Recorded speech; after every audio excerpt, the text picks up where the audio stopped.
Plusieurs députés ont accepté des pots de vin pour modifier des textes de loi, pour faire voter des amendements. Ils ont été en fait piégés par des journalistes. On va retrouver François Baudonnet dans un instant sur place. D'abord les faits, reportage réalisé avec Bertrand Catrice. Lorsqu'ils votent un texte, combien sont-ils à le faire pour de l'argent? Depuis que des députés se sont fait piéger par des journalistes du Sunday Times, la question taraude l'hémicycle européen.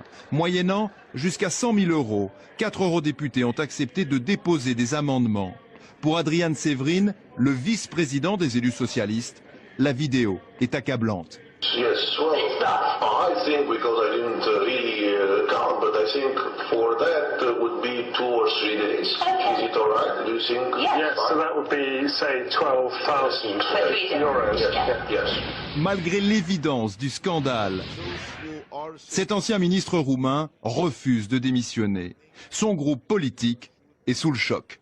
Nous l'avons exclu, il a quitté le groupe, il n'est plus membre de notre groupe.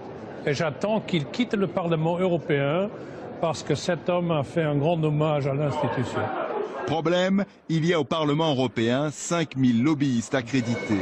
Et leurs relations avec les députés sont mal encadrées. Ernst Strasser, élu conservateur autrichien, avoue même, sans honte à ceux qui le piègent, qu'il est lui aussi lobbyiste. If there is it's possible to be under the undercovers, it's much more better. Moi, je vais proposer demain que l'ensemble des cartes des lobbyistes soient retirées. Il faut refaire une sélection.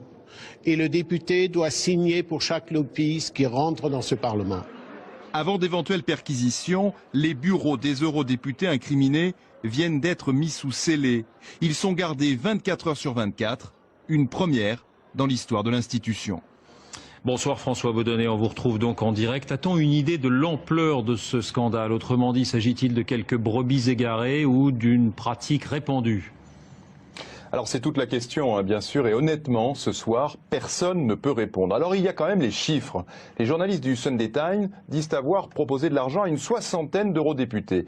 Et sur 60, 14 auraient mordu à l'hameçon, ce qui fait presque 1 sur 4, ce qui est énorme. Cela dit, ces confrères que j'ai contactés m'ont avoué qu'ils avaient choisi leur cible. Ce sont tous des élus qui, dans une vie antérieure, travaillaient dans la finance ou, tenez-vous bien, dans le lobbying. Alors évidemment, cela n'excuse rien, d'autant que la plupart des députés européens sont d'anciens chefs d'entreprise, d'anciens médecins ou d'anciens avocats.